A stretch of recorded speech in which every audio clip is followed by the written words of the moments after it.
ФСБ мен Қожамжаровты не байланыстырады? Ақпарат министрлігінде. Біз оған сен өзің күресе бер, бұның артында ФСБ тұр. Енді Қазақстан билігі ФСБ-ға қарсы шыға алмайды. Әншілердің ақыл тамағында. Мына резонатор. Мына баста ми жоқ. Резонатордан тауып деген. Егер Міржақыптың өмірін дәл осылай бұрмалайтын болсаңдар, мен халықты көшеге бастап шығамын дейсіз. Мен Оларбек ана тырнағына дейін сәләфи. Жалпы тендер арқылы адамдарды табыстауға үйрету бұл жемқорлыққа баулу емес пе? Қоғамда 30 жыл бойы жемқорлыққа Назарбаев тәрбиеледі. Ахметбек Нұрсиланың нұсқасында 2 қаңтар қандай жағдайда орын алуы мүмкін? Халыққа жағдай жасамаса, 2 қаңтардың болуы әбден мүмкін. Тоқаевтың қазір шамасы келмей жатыр деп ойлаймын. Халықтың ішінде бір дүлей күш бар. Ол бір күн оянады, оянғанда мұнан астан кестен шығарады.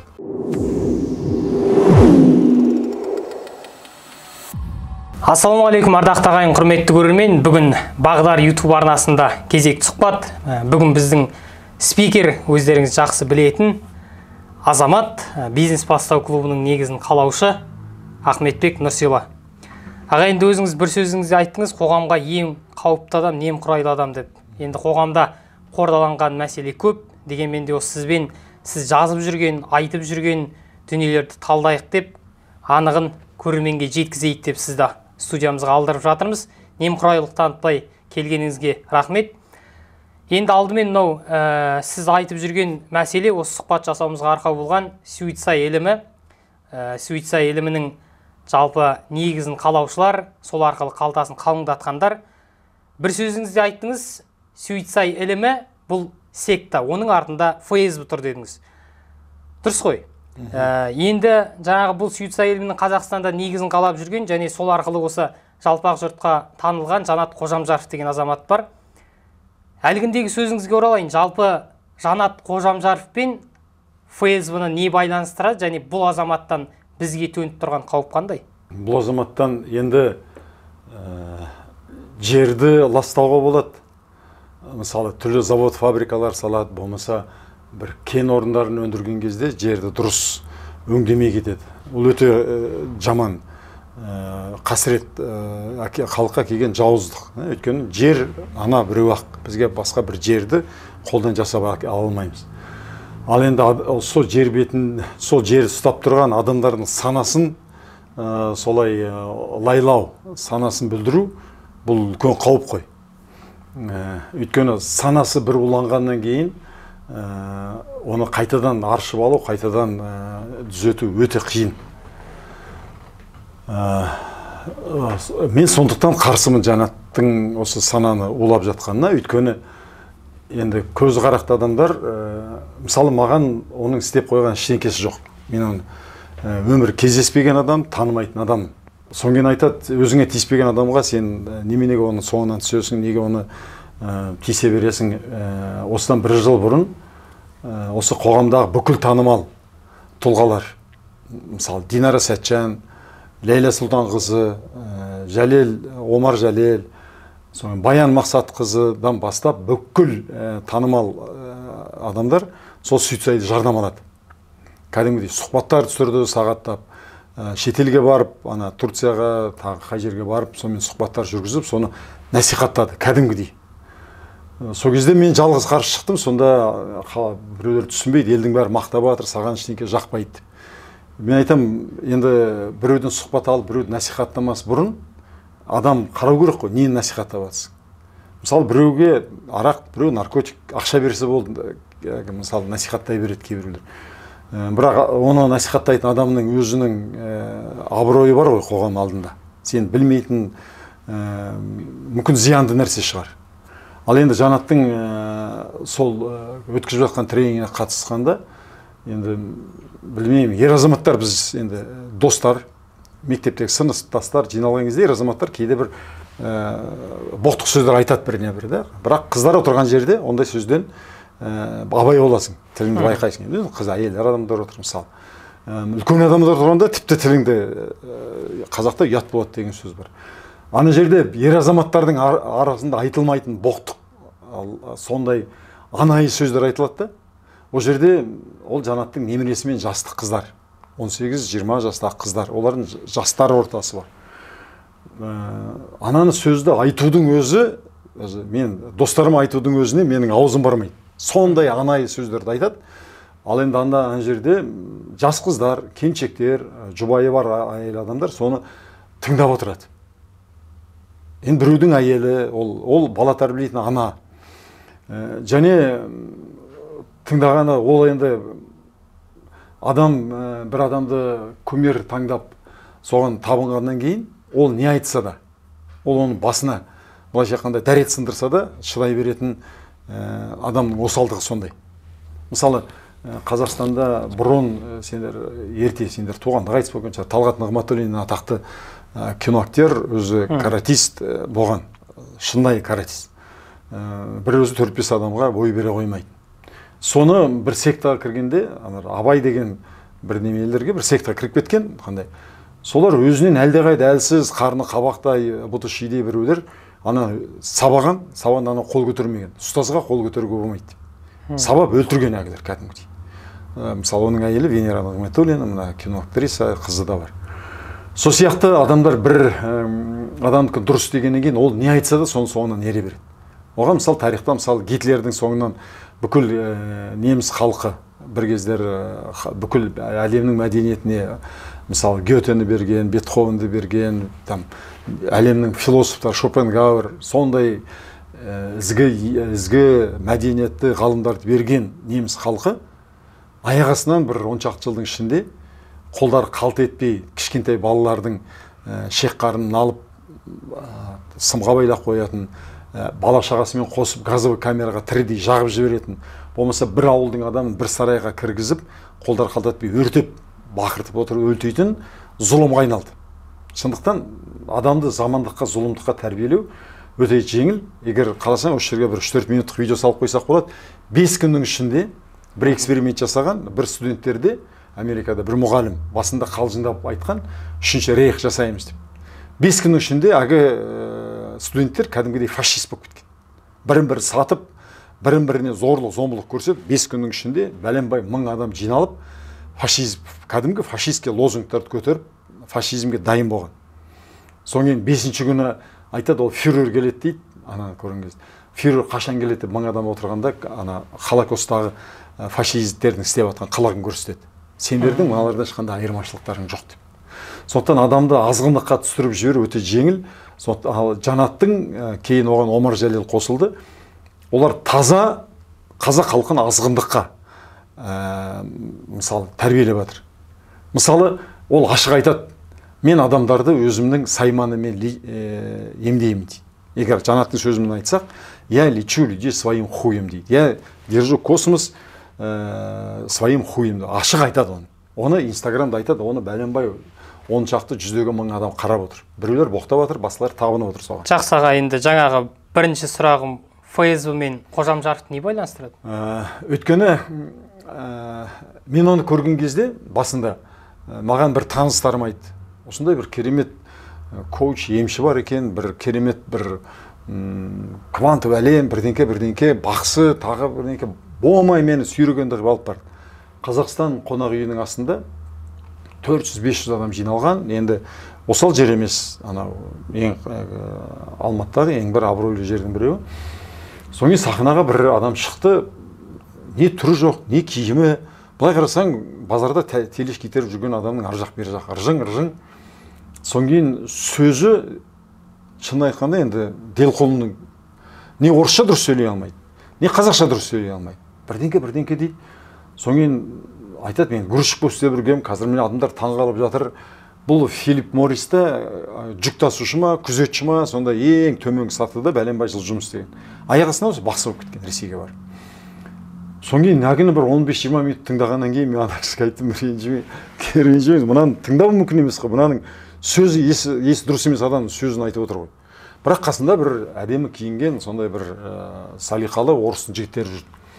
Ақ жерде 15-20 минуттан кейін тұрдым да айттым, мен уақытымды кетіріп тыңдау мүмкін емес енді.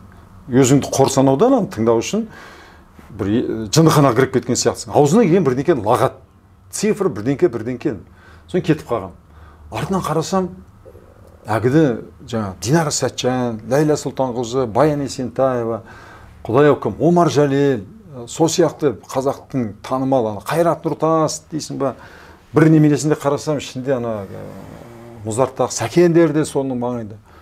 Соны ойлап қоямын, қалай бұл осындай деңгейге көтеріліп кеткен? Инстаграмы керемет, YouTube каналында видеолар керемет. Енді анандай деңгейдегі адамның, көше сыпыратын адамның ондай деңгейге көтеріліп кетуі енді бостан бос емес. Соны қарасам, қасында Ресейдің азаматтары жүр екен. Соны қысқасы, мен оған қарсы күрес жарияладым. Күрес жариялап, онан кейін ол мынандай сұмдық нәрсе жасады. Алматыда Мақатаев, мына қазіргі Назарбаев әлі даңғылында, сол жерге үлкен қып өзінің суретін ілді, портретін. Соң кейін айтады, осыған келіп, ана жерге QR қойып қойған ба, маған келіп табынсаңдар, менің атымды айтып, кәдімгі Құдайға табынған сияқты табынсаңдар, менің бойымнан сендерге энергия беріледі, сендерге байлық келеді, сендер байисыңдар деп. Соның алдында бәленбай 100 әйелдер телефондарын қойып алып, бүйтіп, жанатқа анадан түсіріп, соған табынып жатыр. Бұл енді сұмдық, енді бұл бір аборигендер болады ғой. Анау жалаң бұт жүретін. Соларға барып бір кездер айтқан, мынау аспаннан Құдай ұшып түсті, самолет деп. Содан кейін самолет ұшып кеткеннен кейін аналар ағаштан макет жасайды екен де, бұл баяғы. Ол Құдай деп санаған ғой. Ана елдер сол аборигендердің жаңа Гвинея аралындағы аборигендер сияқты тура қыстың күні. Содан кейін мен ақпарат министрлігіне шықтым. Есімде жоқ қалай шыққан. Бошым шығып айттым, мынау сұмдық қой. 21 ғасырда мынау енді айтқан боқтықтарын, былапыт сөздерін, енді мысалы жас келіншектермен сөйлесіп отырады да, дейді, сен күйеуің моншаға барғанда не бересің дейді. Не берем, мен шампунь берем, сабын берем десе ақымақ дейді. Шампунь берем, оған презерватив бер дейді. Ол онда барған кезде жуынуға бармайды ғой, онда барғанда қыздармен кездесуге барады, ойнас жасауға. Сен оған презерватив бер, үйге баяғы немен алып келмесін, анау. Десе ана әйелдер мәз болады. Соң кейін тағы бір келіншек айтады, мен өзімнің сайманымен шелек көтеремін дейді. Менің сайманымның қаттылығы сондай, мен шелек көтеремін десе, ана келіншек шексіз қатып күледі оған. Сондай сенің күйеуің егер шелек көтере алмаса, сен онымен ажырас дейді. Оның энергиясы сондай болмаса, ондай күйеудің қажеті жоқ. Соның бәрін жіберем, айтым, мынандай адам қазақтың қыздарына, келіншектеріне жиналып осындай жасап отырған адамның билборд қойып табынып жатыр. Соң соны алдырды. Соң алдырғаннан кейін айтым, мынаған тыйым салу керек. Әйтпесе, шынымен ол неше түрлі қияли нәрселерді айтады, ал адамдар сиқырлы таяқ іздейді қазір. Аяқ астынан байып кетесің. Тренингі миллион теңге көтеріп алған. Миллион теңгеге. Не істейді дегенде, мынандай бір жалпақ темірді алады. Соның кейін мынандай плитка айталық. Мынандай плиткаға жалпақ темірді қойып қыздырады. Соның кейін мына темірді алады да, аузына су бүркіп алады. Көрсетейін қалай істейтін. Әйтпесе салып қойсаң болады. Деп ана суда бүркет. Сонда мына ыстық су ғой. Сол ана адам үстіне шашырайды. Соң кейін айтады, осы бұл бақсылық ем дейді. Соң кейін мына тілді жалағандай болады, бірақ қызыл бұрын бақсылар қанжар жалайды дейді. Жалағанда бұның неменесі бар, әдісі болып оңай. Адам сілекейін көбейтіп алған кезде тілдің үстіне сілекей жиналады. Деген кезде ана сілекейді тигізеді, тілін тигізбейді, ана чыж екен дауыс шығады. Қараңғы қазаққа ол ана қызған темірді жалап жатқан сияқты. Мен бақсымын дейді. Соң түкіреді адамдардың үстіне. Бүкіл емі сол. Соның кейін ана плиткаға аяғын тигізеді де, адамдарды сахнаға жатқызып қойып, аяғын тигізіп қап арқасын ауса, тигізіп арқасын басады. Ол Сүйтсай деп соған ат қойып алған. Бұл энергетика бірдеңке. Соң кейін сол кісілер айтты ақпарат министрлігінде. Біз оған сен өзің күресе бер, бұның артында ФСБ тұр. Енді Қазақстан билігі ФСБ-ға қарсы шыға алмайды. Ресейге қарсы солардың арнайы ұйымдастырған тобы жіберіп отырған. Соның кейін маған Ресейден бір азаматтар шықты. Бұның істеген Ресейде қылығы енді жан шошырлық. Орги дейді, орги деген ана 50-60 әйелді, 50-60 еркекті бір жерге жинатып қойып, соған жыныс қатынастарға түсіреді. Сонда ана әйелдерге соғырша миларын аналардың улаған орыс әйелдер. Солар сол оргиге қатысқан. Оргия деген ана бірінен бір ауысып, ес ауысқан, ол малда үйіп жасамайды ғой. Сондай нәрселер жасаған. Солар соны жібереді. Міне осындай мен оргия қатыстым, басым айналды. Соның кейін олардың ақшасын сыпырған. сондай неше түрлі Ресейде қылық жасаған болды. Ол жақтан кеткен. Содан кейін аны өзіне мынандай алып алған, мен Франция ғылымының академиясы, бәленбай посол мира деген базарда 3.000 теңге, 5.000 теңге тұратын бір печать соғатын қағаздар жинап алған. Бірақ соған біздің билік ештеңе істей алмады. Әйтеуір мына билбордты алдыртты. Соны ғана шамалары жетті. Қалған айтады, сол ақпарат министрлігінде біз бұған ештеңе істей алмаймыз. Жақсы, енді аға, жаңа айттыңыз ғой, миллион теңге тұрады, оны қымбат екенін білеміз.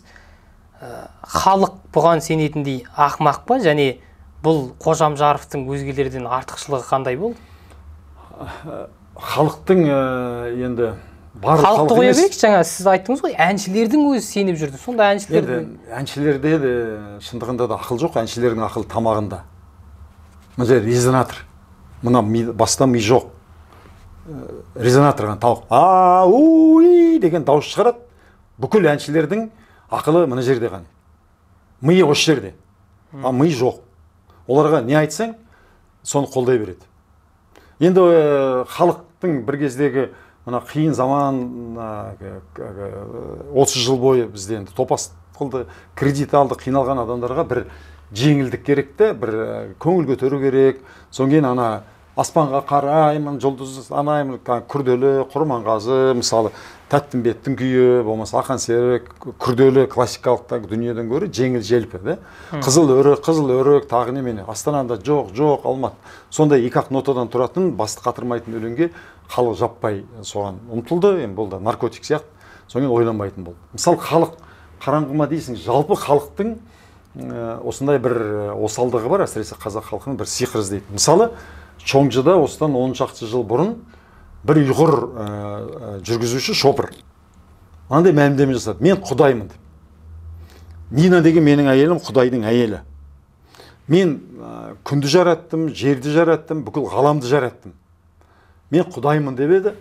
Соған бір жиналғанда 10 шақты, бәленбай мың, 10 шақты мың, бәленбай 2-3 мың адам жиналады әйелге.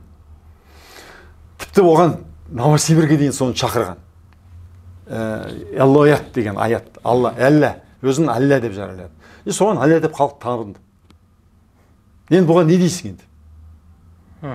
Менің бір таныстарым соған табынып кеткен бар. Бұл Алла дейді. Бұл Алла.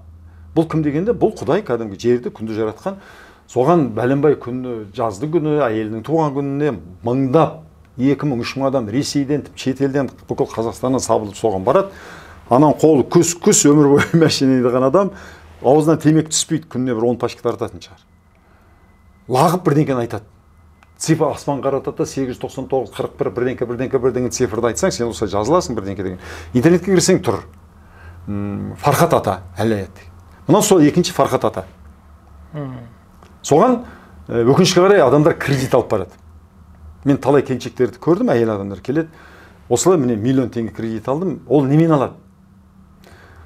Ол айтады: сен маған келсең, мен саған адам емдеуді үйретем. Сен осы жерде сертификат аласың, суицай мастер деген. Содан кейін сен арғарай адамдардан мен сияқты миллион теңге емес, 100 мың теңгеден адамдар жинап сабақ оқытасың. Содан кейін бір 10 адамнан ақшаны қайтарып аласың, миллион теңгені. Арғарай сен қырған ақшаға белсеңнен батасың. Цифр арқылы мен үйретем, адамның өмірін, тағдырын қалай анықтап беру керек. Соған адамдар ойлайды: мынаған барам, қазір сертификат алам, суицай мастер болам.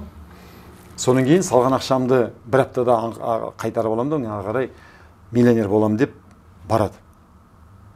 Сол істейді. Енді соңын артынан бұл Омар Жөлелді қосып алды. Енді қалай, қара, бидейді. Мен Кенесары Санкт-Петербургта Кунсткамераның қасында тұрып дұға оқыдым. Кенесарының аруағын бойыма қондырдым. Онан кейін Сәуле деген қыздың атын Сәуле деп бір қосып өзгертеді. Ат тегін өзгертеді. Енді сен Кенесары ханның қызысың дейді. Енді сен Кенесары ханның қызы болдың. Енді сен адам емдей аласың. Кенесарының бүкіл аруағы қонды, сен соның қызысың дейді. Бір күні қарасам, Омар Жөлел жаңағы Сәулені жарнамалап жатыр. Мына Сәуле Кенесарының қызы дейді, соған мастер-классқа әйел адамдар жинайды. Ал Омардың тіл жағы деген сала құлаш, ол өте шебер сөйлейді. Ана Шәкәрімді жаттап алған, Абайды жаттап алған, кімді жаттап алған, Мәшһүр Жүсіпті. Соны қиыстырып әкелді, соны суицайға әкеліп қосты. Соң Омарды тыңдап жүрген бүкіл халық шұбырып ана неменеге барды дейді, Сөйтсайға барды. Ал Омар, мен білетінім, Ләззат деген, Мырзаш деген мына Ақтаудағы бір жас келіншекті алады, қызды. Оған бір бала таптырады, үш бала таптырады, қазір қайтадан екі. Соны тапсырады да далаға лақтырып кетеді.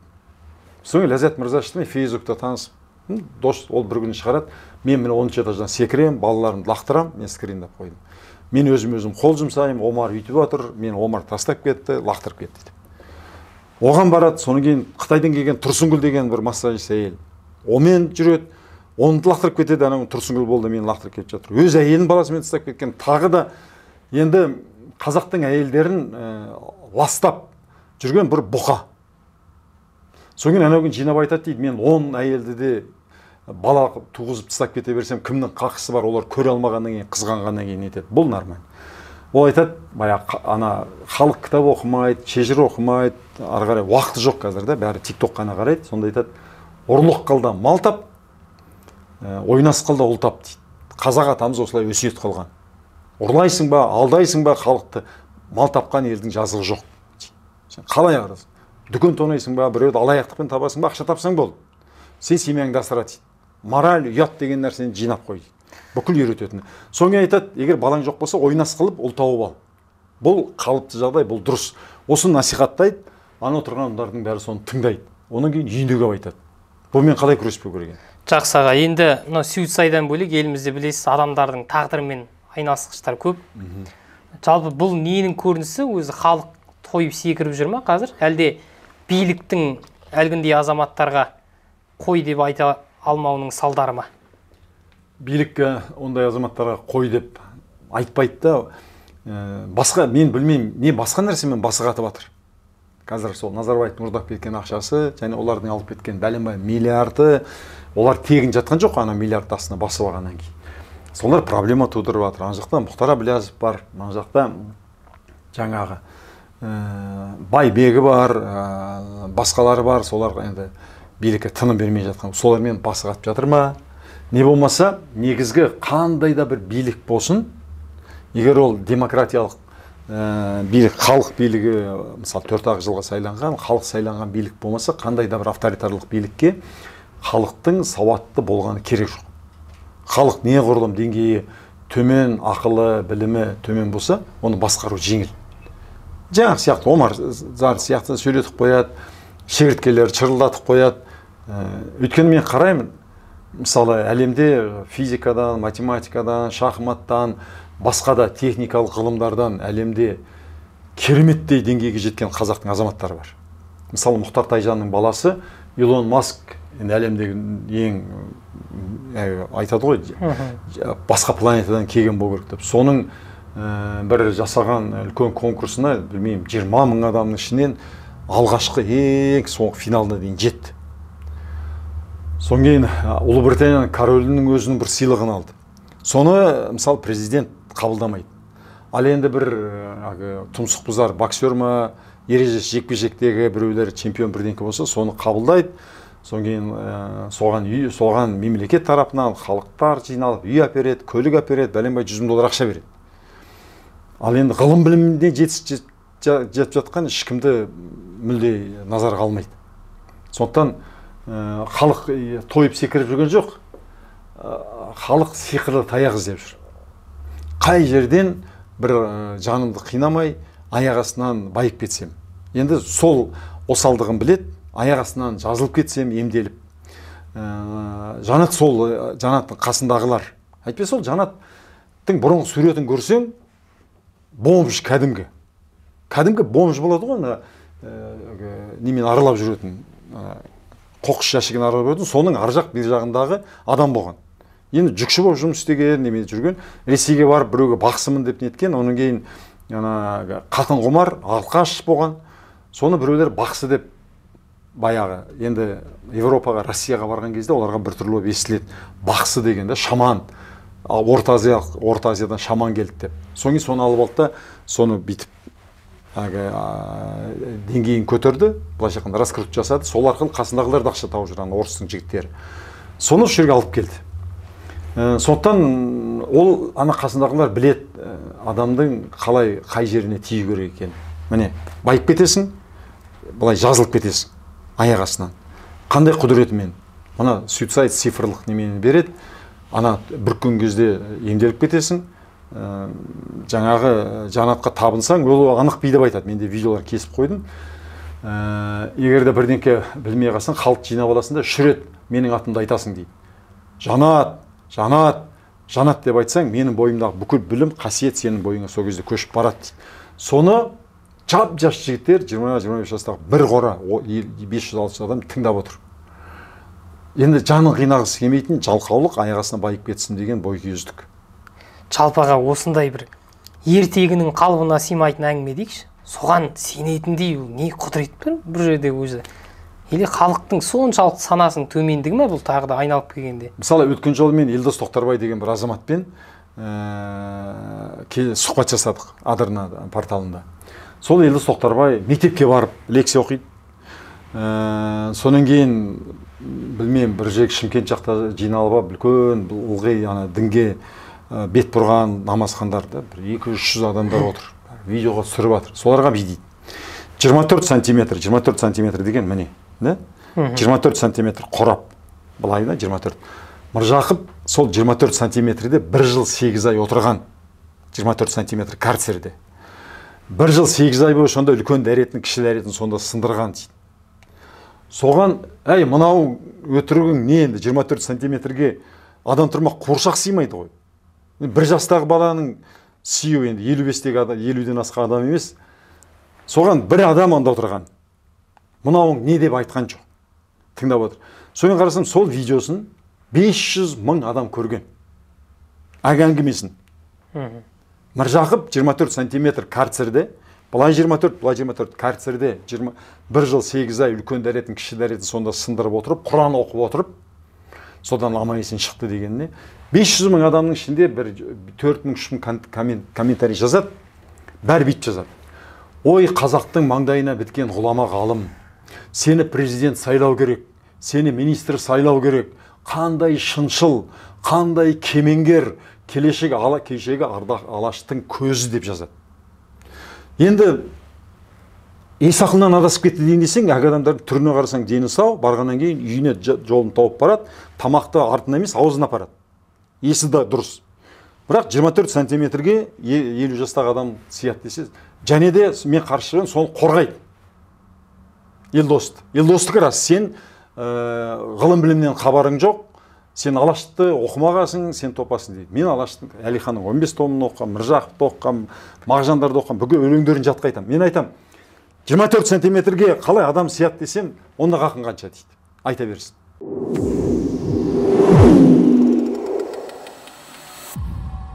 Жақсы аға, енді жаңа Алаш деп қалдық қой, Алаш дегеннен шығады. Мына ұлт ұстазы туралы фильм түсіргенде сіздің көңіліңіз толмады.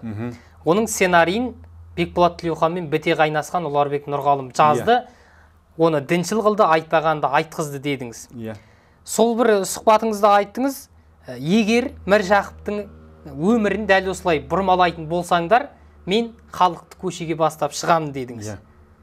Сіздің артыңыздан ерген халықты көрмедік көшеге шыққаныңыз. Демек, фильм сізге ұнады ма? Міржақып емес, олар Әлиханды түсіреді деп естідім мен. Әлихан Бөкейхан жай. Ахмет Байтұрсынның фильмі мынандай оқиға болды. Сол ана фильмді түсірген Мұрат Есжанның жұбайы Айсәуле Әбділда деген Фейсбукта бір күні мақала немен жазды, пост жазыпты. Ахмет Байтұрсын фильмін түсіруге кірісіп кеттік, қаражат жетіспей жатыр. Соған Ахметтің Байтұрсынды құрмет тұтатын бір азамат бар ма екен, бізге көмек көрсете ала ма екен деп. Содан кейін мен Фейсбукта жекесіне жаздым. Мен Ахмет Байтұрсынның бүкіл еңбектерін, бүкіл емесі өте көп еңбегін оқығам, мен ұстаз тұтам, өте қадірлеймін, мен көмектесейін. Қанша деп едім? Енді 1-2 миллион теңге берсеңіз. Айттым, жарайды берейін. Бірақ менің қоятын бір шартым бар деді. Айтыңыз шартыңыз деді. Ахмет Байтұрсынның еңбегін, әдебиет танытқыш деген еңбегін ол түрмеде жатқанда жазған. Ана Қазақ газетіне 6000 рубль айып салған кезде айтқан, бұл айыпты газет көтере алмайды, онда мен түрмеге 6 айға барып жатайын. Сол жерге барып, неменем жазып шығам деп, әдебиет танытқыш. Жазады, соның ішінде Баулы мектебі дегенде өзінің мақаласы бар. Айттым, осыны ана фильмге кіргізіңдер. Басқа менен ештеңке жоқ, сұрамаймын.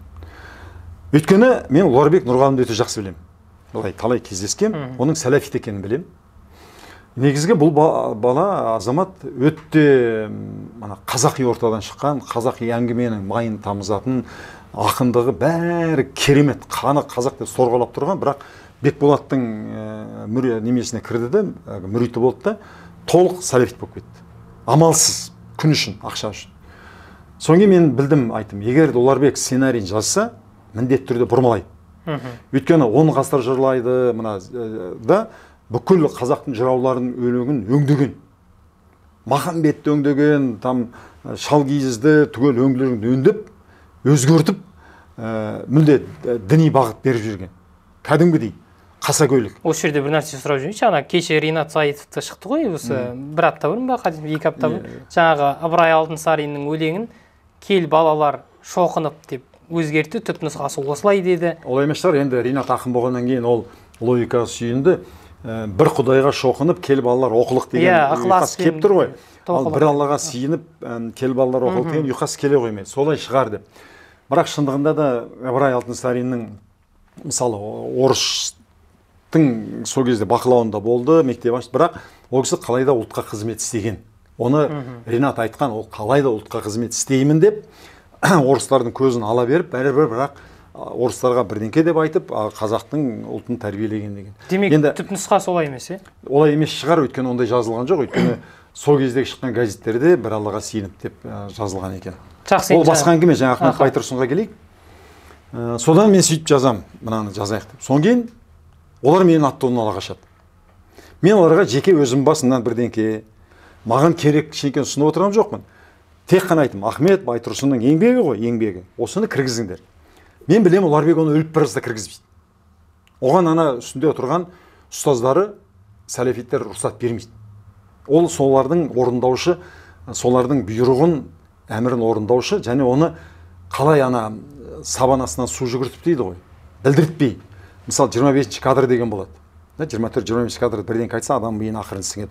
Ақырын Ахметті қалайда дінкеш қылып шығару.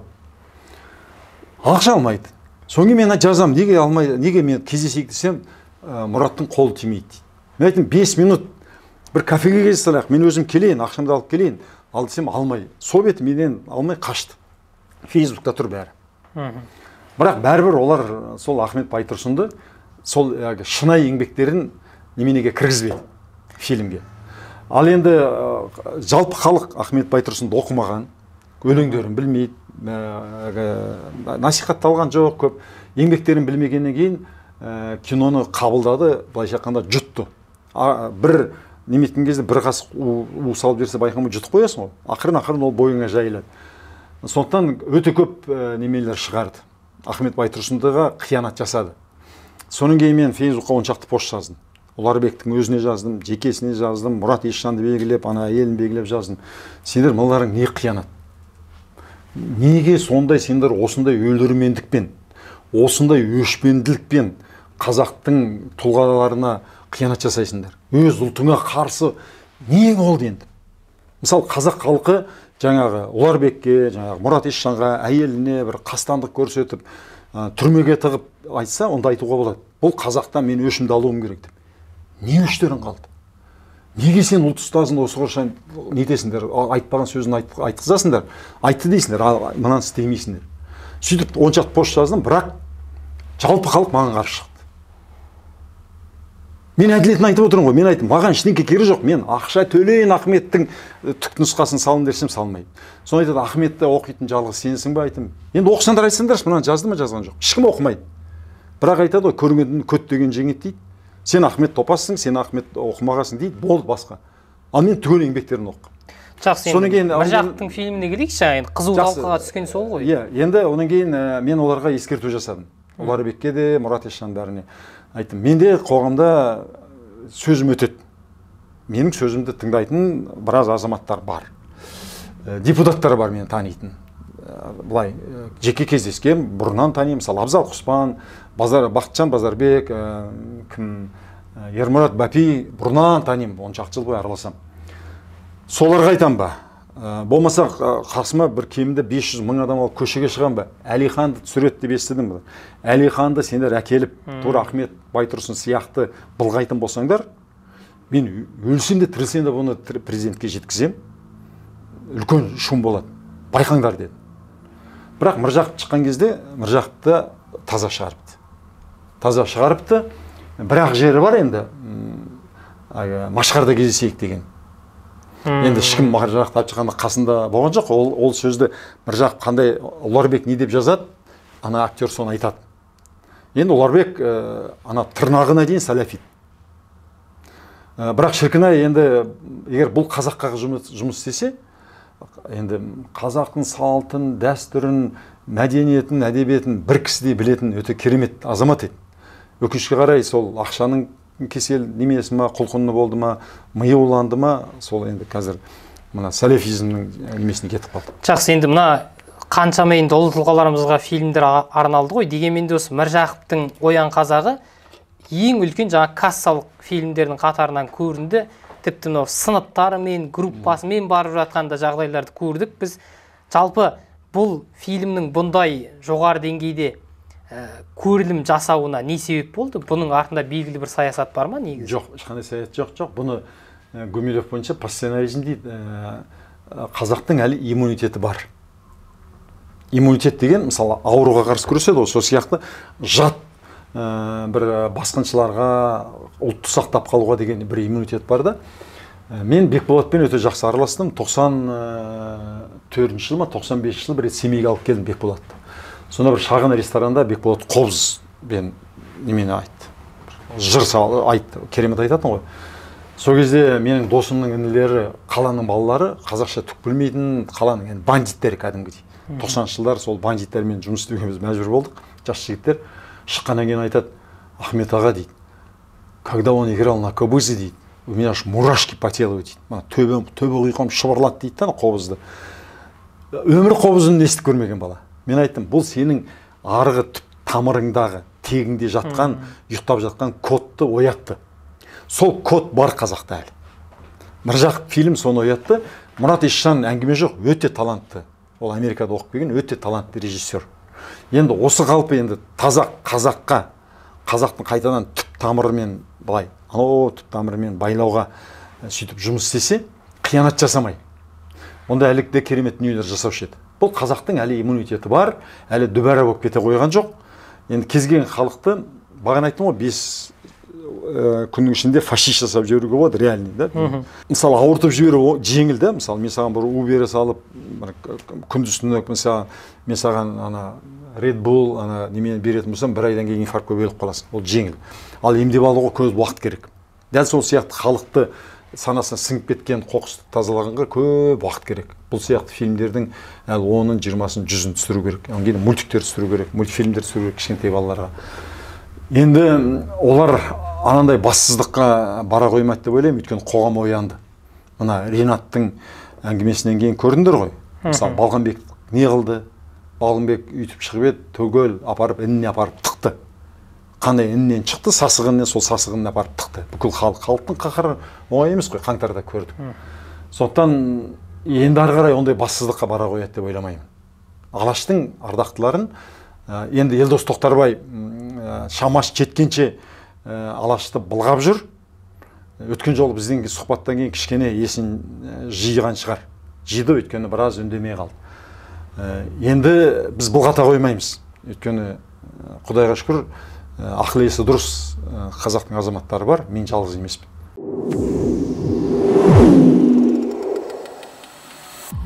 Жақсы аға, енді өзіңіз жаңа басында айтып қалдық қой, бизнес бастау клубының негізін қалаушы, жалпы кәсіпке баулып, мектебінің негізін қалаушы, кәсіпке баулып жүрген азаматсыз. Енді мен көрем, осы халықта көретін шығар, қазір тендер арқылы табыс табу деген дүние шықты. Әлеуметтік желіні ашып қалсаң, сен жаңа өзіңіз айтқан бір жылда бір айда мынандай табыс табасың тендер арқылы. Жалпы тендер арқылы адамдарды табыс табуға үйрету бұл жемқорлыққа баулу емес пе? Дұрыс айтасың, жемқорлыққа баулу. Өйткені тендер деген Қазақстанда сол 10-20% үстіндегі берген ақшасының қайтадан шапкі дейді ғой. Беретіні бар, бір, екіншісі әрбір тендерді жасаған кезде жеңісінен жалғасып бәрін дайындап қояды. Жалпы тендер бизнес емес қой. Бизнес деген не? Сен бір саланың маманы болуың керек. Мысалы, сен бір шаштараз ашасың ба, кафе ашасың ба, компьютер жөндейтін ба, сол саланың маманы болсаң, өте жақсы жасасаң, бұл адамдарға қызмет көрсетесің. Не болмаса бірдеңке өндіріп сатасың. Мысалы, мебель өндіріп сатасың, су құйып сатасың, бір костюм тігіп сатасың деген сияқты да. Не астық өндіріп сатасың, не жеміс өндіріп, не мал өсіріп ет сатасың да. Не болмаса біреудікін дайын сатасың, ұшақ түрлі. Не дайын зат сатасың, не өзің өндіріп сатасың. Зат сату. Не болмаса қызмет көрсету. Болды. Енді сен сол саланың маманы болсаң, өте жақсы қызмет көрсетсең, сенікін халық алады. Болды. Ал тендер деген сен бүгін жиһаз, ертең компьютер, бүрсі күні трактор, оның кейінгі күні темір бірдеңке. Сен ол саланы білмейсің. Сапасын білмейсің, ол затты қайдан алу керек, қалай алу керек, ештеңені білмейсің. Айту қатысасың, жеңіс ұшынан жалғасып бірдеңке. Былайша айтқанда салыстырмалы түрде тендер деген бір аңға шыққан сияқты. Кездессе атасың, кездеспесе отбасың аш жатады, бір апта, екі апта. Ал бизнес ол қорадағы малың. Егер сен шөбің дайын болса, суың дайын болса, қораң жылы болса, мал бағуды білсең, сенің ол тұрақты табысың. Сондықтан тендер деген ол желілік маркетинг сияқты, ол бір алаяқтардың айналысатын дүниесі. Менің түсінігім солай енді. Жақсы, енді сіздің бір сөзіңіз бар, мынау заңмен тыйым салынбаған, бірақ армен тыйым салынған бизнестердің түрлері бар дедіңіз. Енді менде сол кезде сұрақ туындады да, мынау армен тыйым салынған бизнеспен айналысып, отбасын асырап жүрген адам күнәлі ме? Жоқ, неге күнәлі? Жоқ, ол былай, маған бизнес бастауға келген кезде көбі 70-80% саласы жоқ. Соңын біреуге айтады, мен ломбард ашқым келеді, мен компьютерный клуб ашқым келеді, мен тағы сондай бірдеңкелер сатқым келеді дейді да, мысалы. Мен оларға айтам, сен компьютер клуб ашсаң, оған балалар келеді де, ана балаларға сен қиянат жасайсың. Жаңа сетевой маркетинг. Мысалы, Coca-Cola сату, темекі сату, арақ сату, Red Bull сату, ол заңмен тыйым салынбаған. Заң рұқсат беріп отыр. Бірақ сен ол бизнес арқылы сен адамдарға қастандық жасап жатсың ғой. Ол арам ақша. Мысалы, мен Red Bull сатам, сен ішесің, онан кейін сен инфаркт болып өлесің. Мен ақша алдым, сен ауру болдың, өлдің. Бұл арам ба? Мен темекі саттым, сол темекіні тартасың, сен туберкулез боласың. Бұл арам ба? Арам. Сол сияқты жаңағы желілік маркетинг бәрі, ол арам ақша. Қазақ айтады, бастың амандығын бер, ал астың адалдығын бер. Бір тиын тапсаң, адал тап дейді. Сондықтан айтам, заңмен рұқсат берілмеген, заңмен рұқсат берілген, арымен рұқсат берілмеген. Заң айтады, Coca-Cola сат, темекі сат, Red Bull сат, компьютерный клуб аш, заң шектемейді, істей қой дейді. Ал адамда ұят деген бар ғой. Мен айтам, ар рұқсат бермей, сен сондықтан ар сотына жүгіну керек. Мен түсіндіретін мысалы. Жақсы, енді сіз бір сөзіңізде айттыңыз, үнемі айтып жүресіз, жемқорлар ең күнәлі адам дедіңіз, иә? Олардың жазасы өлім болу керек, оларды жою керек. Енді жақында бір эксперимент шықты әлеуметтік желіде, мына ПТК деген қызылордалық жігіттерді білесіз, жаңағы отырып алады да, халық өзі жемқорлықты жоюға дайын ба, жаңа баласын садикке бере ала ма, мектепке бере ала ма деген сынды эксперимент жасады енді. Жаңа Айдос мырза деп отырады да, қарапайым. Көрдім. Бұған астында жаңа сіз айтқан халық сенді. Жалпы бұл нені білдіру мүмкін? Бұндай дүниеге сеніп қалу, жаңағы ақпаратты дұрыс тексермей, соған артынан еріп кету. Негізгі адамда бас еркі жоқ адамның. Адам қандай шешім қабылдаса да, бұл енді түсіне қою қиын, бұл үлкен ғылым. Мысалы, мен қазір мына су іштім, су іштім де, ішкен кезде мен саналы түрде шешім қабылдаған жоқ, бұны мен денем қабылдады. Су ішейін деп. Өйткені менің миымда гипоталамус деген без бар. Сол мына ағзадағы судың құрғақшылық болып жатқанын, судың жетпей жатқанын маған сезеді. Ана гипоталамус соңғы менің асқазаныма бұйрық береді. Су іш деп, су керек деп, суды көргеннен кейін. Соң кейін бұны ғалымдар мысалы неменеге МРТ-ға түсіргенде мидың қандай мида не болып жатқанын көріп отырады.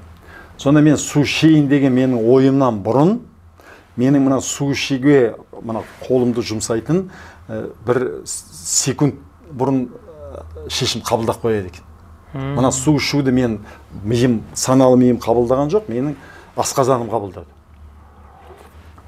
Сол сияқты адам кез келген нәрсені істеген кезде, ол киіне ма, сөйлей ма, оқуға бара ма, компьютер аша ма, машина жүргізе ма, саясатпен айналыса ма, оның бәрін ол саналы миында шешім қабылдап жатқан жоқ.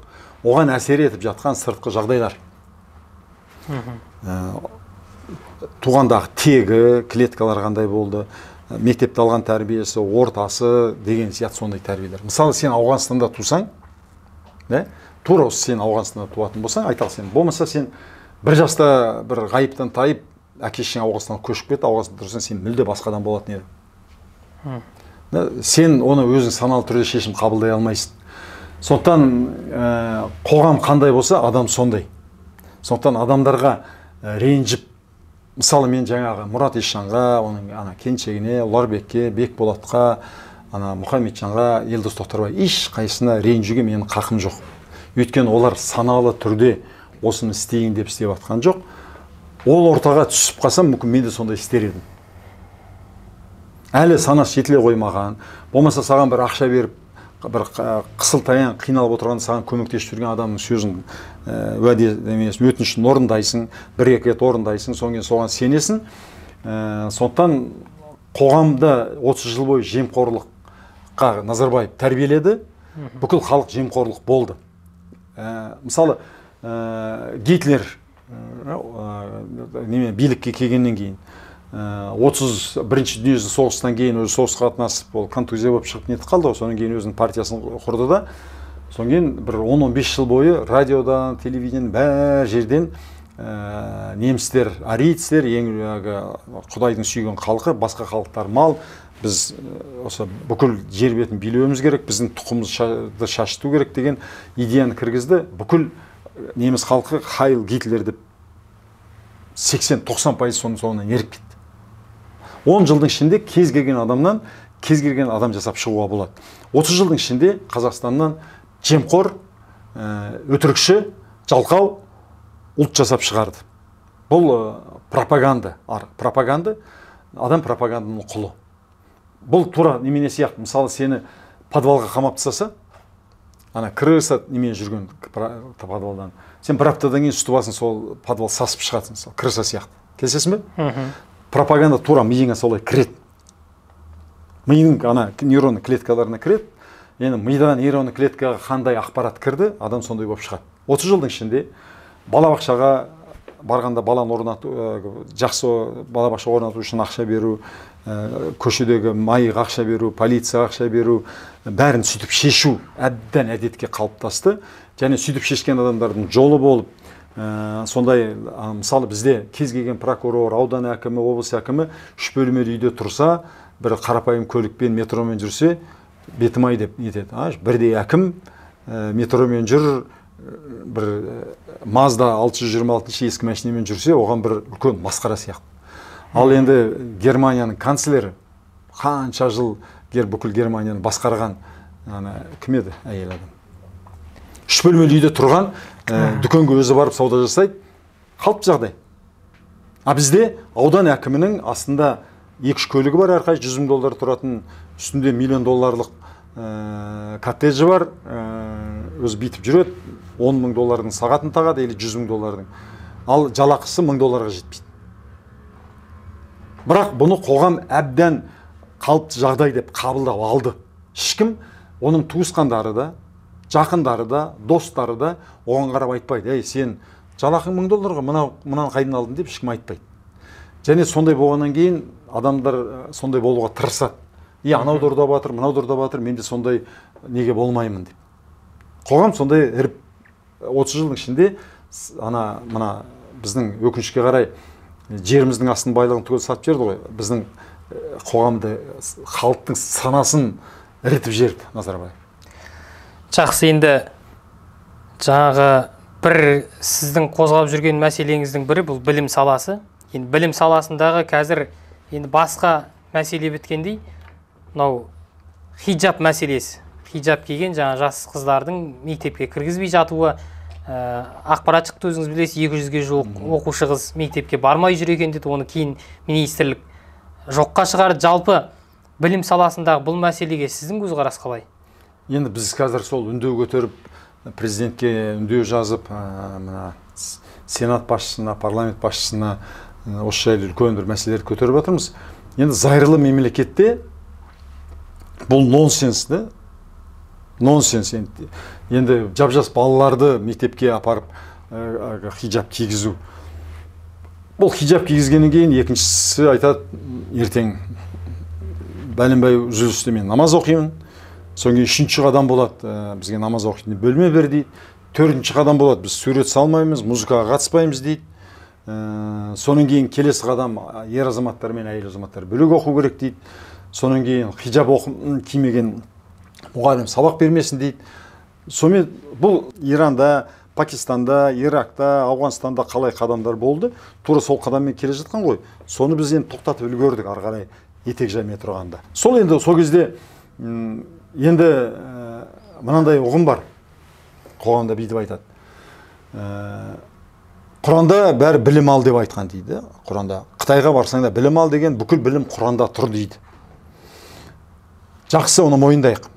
Олай болса, ислам елінің 1100 жылдан бастап, қазір 2020 жыл, 1000 жыл бойы мөлде ғылым білім түгел нөл. Бір таблетка дәрі шығармайды. Бүкіл ислам елінде бір таблет дәрі шығармайды. Бір өркениетке қосқан, мысалы, бір Нобель сыйлығын лауреат жоқ, бір патент алмайды. Қаншама миллиард халық бар. Және оның ішінде қаншама ұлыс бар, ұлт бар. Пуштундар, ассиристер, арабтар, басқалар ұлт бар. Енді былай қарағанда, неге 1000 жыл бойы, егер сол Құран оқып отырған адамдар, 1000 жыл бойы неге білім, ғылым, білім айт десең, оқы десең, неге оқымай кетті? Олар мына өркениетті елдерден 1000 жылға қалып қалды. Мына Жапония, Корея, Америка, Европадан, мысалы айтқан кезде, бәрі бір кезде ат арбамен келе жатты, есек арбамен. Соң есек арбадан біреу ат арбаға отырды, біреу оң кейін машинеге отырды, оң кейін пойызға, самолетқа, оң кейін реактивный самолетқа отырды. Анау реактивный самолеттен ары қарай кетіп бара жатыр. Ғылым, білім шексіз көзілеспен, жылдамдықпен, медицинасы болсын, техника болсын дамып жатыр. Амалар есек арбамен келе жатыр. Содан кейін біздің аңқау қазақ айтады, Алла қаласа қуып жетеміз дейді. Мен айтамын, есек арбамен сен самолетті қуып жетесің бе, реактивный самолет? Алла қаласа қуып жетеміз.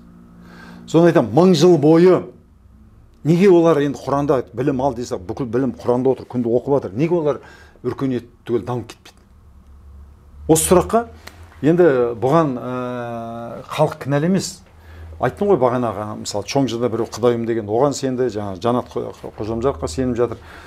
Халықты кереметтей алдайды. Халық аңқау алдағанда өте шебер алдайды. Одан кейін олар Бекболат сияқты, Мұхамеджан Тазабек сияқты, Омар Жәлел сияқты, жаңа Өркен Кенжебек, осындай Елдос Тоқтарбай сияқты өте тіл жағы әдемі сөйлейтін, халықты өзінің айтқанына еландыра алатын адамдарды жинайды, имам, уағыз айтатындар. Соң солар немен нетеді? Көбінесе ақырын-ақырына келеді. Бұл жердің беті уақытша, бізге Алла сынақ берген, мәңгілік неменеге мекенге барасың. Сол жерде өзенді ағып жатқан арақ, одан ішсең мас болмайсың. Содан кейін бәленбай қор қызы бар, 72 қор қызы, оның 7 күтушісі бар. Сонда өткен жол біреу айтады, 14 әйел алсаң 19600 қор қызы болады екен. Сол 19600 қор қызымен күндіз-түні секс жасайсың. Онан кейін ана шараптан ішесің де жеміс жеп жатасың дейді. Мәңгілік. Содан өткен жол Фейсбукта пост жаздым. Саған да осыны сұрақ қояйын. Мысалы, саған 1000 жыл өмір, 10.000 жыл өмір береді десең, берсе, береді десе, содан кейін мүлде жұмыс істемейсің, түгел шеп жемің түгел дайын болады десе, сен сондай өмірді қалар, қазіргі өміріңді соған айырбастар ма едің? Жоқ. Түк істемейсің, жейсің, ішесің, секс жасайсың. Міне қалды қандай тастаған, мен жұмыс істемесем, тегін ішіп жесем, сонымен оларды шүйіншілейді, былайша айтқанда, өз тілдерімен айтқанда. Сен барасың, түк істемейсің, қор қызы, Сен қазір намаз оқы да, білім етпей ақ қой, болды. Егер мынаны оқымасаң, сен тозаққа барасың. Сөйтіп қорқытады, былай алдайды. Содан кейін айтады, ол батыс шіріген, ал енді 80-90% сол батысқа бармаған. Мен мысалы Италияда бір 10 шақты рет, Францияда 10 шақты рет, Германияда, бүкіл әлемді, Корея, мысалы әлемді араладым. Енді жер мен көк. Мысалы солар Бекболаттың басы Америкада оқыды. Өздері балаларын Иракқа, Иранға, Саудияға, Пакистанға жіберіп оқытпайды, Египетке. Америка қыдырса сол жақ барып қыдырады. Сол жақтың киімін киеді, сол жақтың телефонын ұстайды, сол жаққа демалуға барады. Бірақ бізге айтады, Ауғанстан мен Пакистанның жолына сілтейді. Жақсы, енді аға, қазір білесіз, енді қоғамда енді бұл хиджабтан да басқа мәселе толып жатыр ғой, әлеуметтік мәселе бар, басқасы бар. Бірақ кез келген мәселе айтылса, біздің көп адамның болжамы аяғы 2 қаңтарға алып барады дейді. Түйінін осымен бітіреміз. Ахметбек Нұршиланың нұсқасында 2 қаңтар қандай жағдайда орын алуы мүмкін? Егер де билік бетін халыққа қарай бетін бұрып, халықпен тығыз, мысалы 1 қаңтар болатынын билік болжаған жоқ. Назарбаев білмеді. Білсе, оның алдын алатын еді. Білсе, осылай болып, тарқаратып тұрып, бүкіл әулетімен осының соңынан қуып шығып, егер қолына түссе, Назарбаев күйеу балалар, қыздары қолына түссе, сол күні қан жоса қылатын еді. Тура ана Саддам Хусейнді қалай жасады, мысалы, жарайды, оны көшеде ұстап алмады ғой, мысалы, ана кімді. Енді бар ғой солай, Чаушеску кімдермен қалай істеді. Дәл солай болатын еді.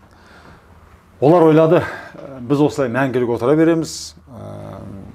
Полиция қолымызда, әскер қолымызда, ақша қолда, банк қолда, билік қолда, біз мәңгілік билейміз, бауырларын беріп кетемін деп ойлады.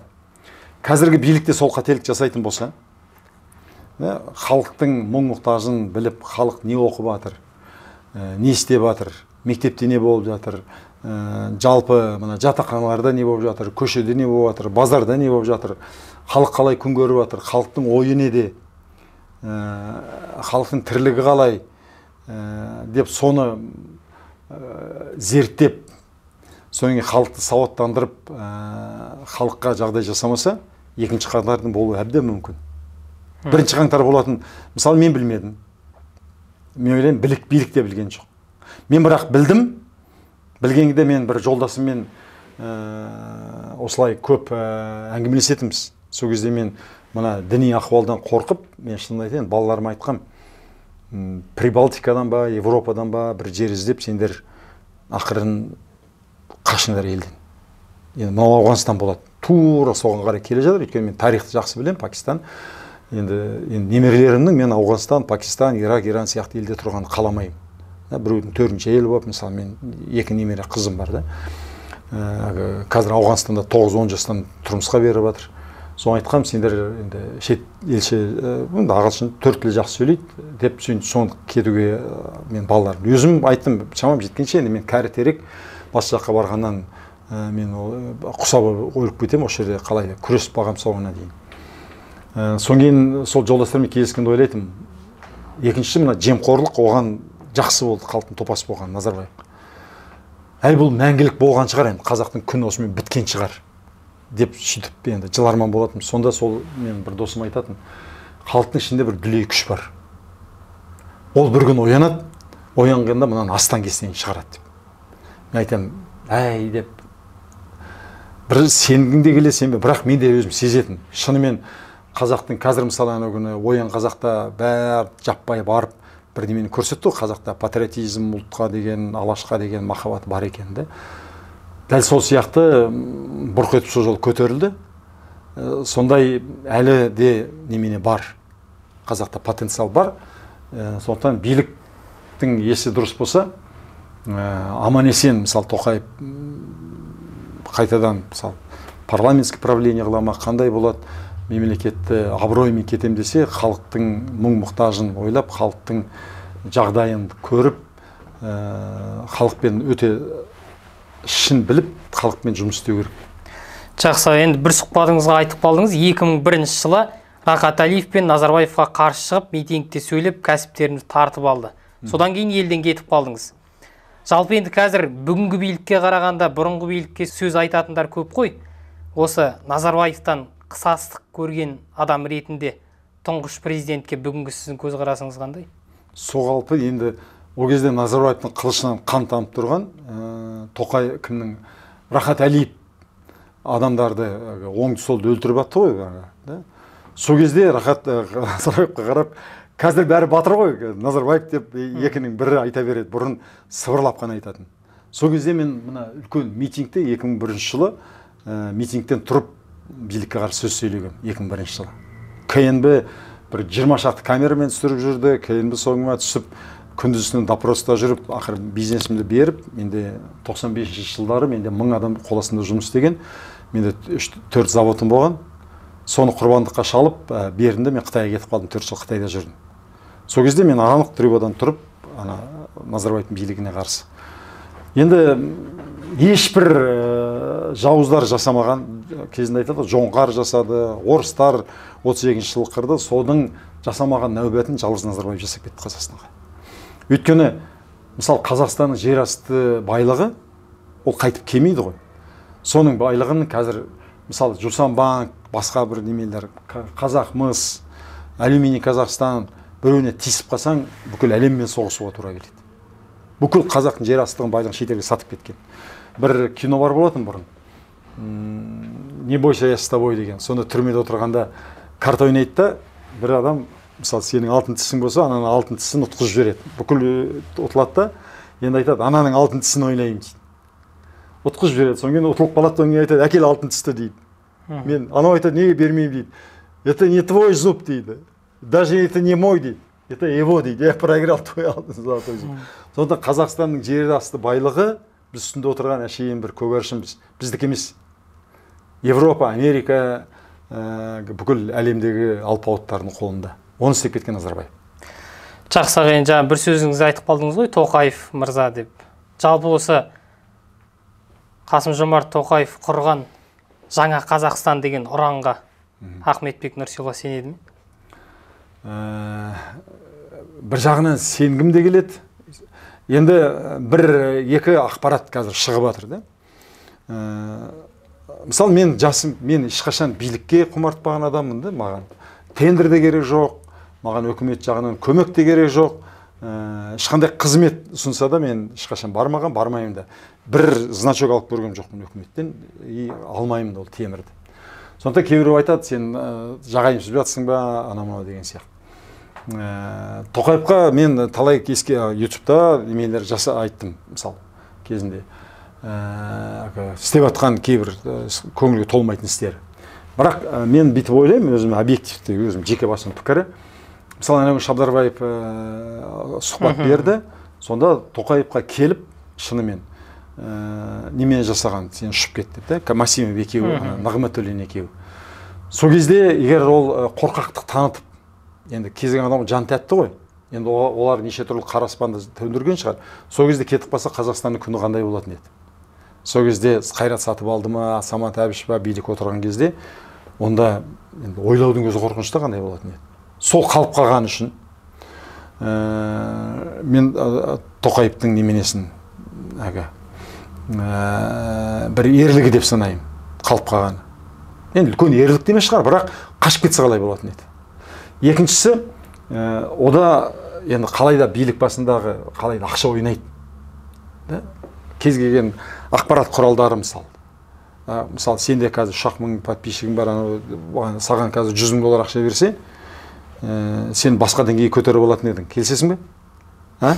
Мүмкін. $100,000 ақша берсе, сен басқадай деңгейге жарнаманы басқада жасайсың, студия басқадай жасайсың. Солай ғой, ток-шоу ұйымдастырасың, солай ғой. 100 миллион ақша берсе. Сол сияқты, мысалы, Назарбаевтың неше 100 миллиард ақшасы бар. Маңайындағы Айбектері бар, Нығматуллиндері бар. Сондықтан ол осал жау емес. Және де, мысалы, білеміз біз, Бекболаттар, Мұхамеджандар кіммен, Ердоғанның баласымен дос. Ердоған үйінен барып, Ердоған үйінен фотоға түсіп жатыр. Ердоғанда бір осал көшеде жүрген адам емес. Сөз өте ме? Өтеді. Ал Бекболаттар сол бұрынғы системаның адамы. Нығматуллин, кімдер Европада тегін жүрген жоқ, Байбектер бәрі. алып кеткен миллиард ақшасымен ол жақтан да кәдімгідей қысым көрсетіп жатыр ма? Көрсетіп жатыр. Путин да қысым көрсетіп жатыр. Сондықтан Тоқаевтың қазір шамасы келмей жатыр деп ойлаймын. Бірден істегісі келеді, біраз нәрселерді істеді. Мысалы, Тоқаев мебель, Тоқаевтың қолына ештеңе келмей жуас деп айтты. Бірақ Тоқаев алтын орда базарын Болаттан тартып алады десе, Қайрат Сатыбалдың түрмеге отырғызады десе, осыдан 10-20 жыл бұрын Тоқаевтың құдаларын түрмеге отырғызады десе, 5 жыл бұрын ешкім сенбеуші еді. Ешкім айтады, ой, қайдағы ол, артына қарасын, қорқады деп. Сатыбалды түрмеде отыр ма? Қайрат Боранбаевтың бүкіл дүниесін сатып алды ма? Болатты да тартып алды ма? Байбектерді нығметленіп қойып жатыр ма? Бірден істеп жатыр, шамасы келгенше. Қалған бұл шамасы келген кезде бір адамның мысалы білегінің күші емес қой. Бұл шама деген үлкен нәрсе, бұл дегенде бұл халықаралық саясат. Мысалға Европа, Ердоған, Путиндардың жан-жақтан оларды күшпен, жұдырықпен жеңе алмайды ғой. Екіншісі үлкен масс-медиа. Осының бәріне, үшіншісі бүкіл жерде орнына қойып кеткен кадрлары. Олар өздігін бәрі бір дегенде бүйтіп өзгере қойған жоқ қой. Жақсы, енді жаңа айттыңыз ғой, қысқа жауап берейікші. Сонда Қасым-Жомарт Тоқаевқа әлі де болсын төніп тұрған қауіп бар ма? Бар. Әлде қайда бар. Жақсы, рахмет аға. Енді сұхбатымыздың соңына келдік. Біздің YouTube каналдың атының өзі Бағдар. Жаңа айттым сөздің басында. Ахметбек Нұрсиланың Қазақстанның саяси бағдарына көңілі тола ма? Толса да, толмаса да, заман қалай соны қабылдайсың. Мен толмағаннан мен ол бағдарды өзгеріп жібере алмаймын. Мен қолымда тұрған нәрсе жоқ. Толды дейін десем, шындығында мен қалағандай емес. Мен қалағандай болса, мысалы, әрі қайсымыз қалаймыз Қазақстанда жемқорлықтың болмағаны, Қазақстанда зайырлы мемлекет болғаны, Қазақстанда білім мен ғылымға көңіл бөлінгені, индустрия, техниканың, технологияның дамығанына қатты көңіл бөлу, бұл сондай көңілдігі де істеп жатқан жоқ. Мысалы, мені қойып қойса, болмаса сені қойып қойса, сен де істеп кетесің деген ондай үлкен сенім жоқ. Өйткені қарсы күш өте көп әлі. Ол күш, жойқын күш, жойқын ақша. Жойқын ар жағында сол ақшаға жұмыс істейтін шетелдік алпауыттар. Жақсы, рахмет ағайын, сүбелі сұхбат болды деп ойлаймыз. Құрметті көрермен, ардақты ағайын, осымен біздің сұхбат тәмам. Жақсылық Зейнешев, жақсылықта жолыққанша. Сау саламат болыңыздар.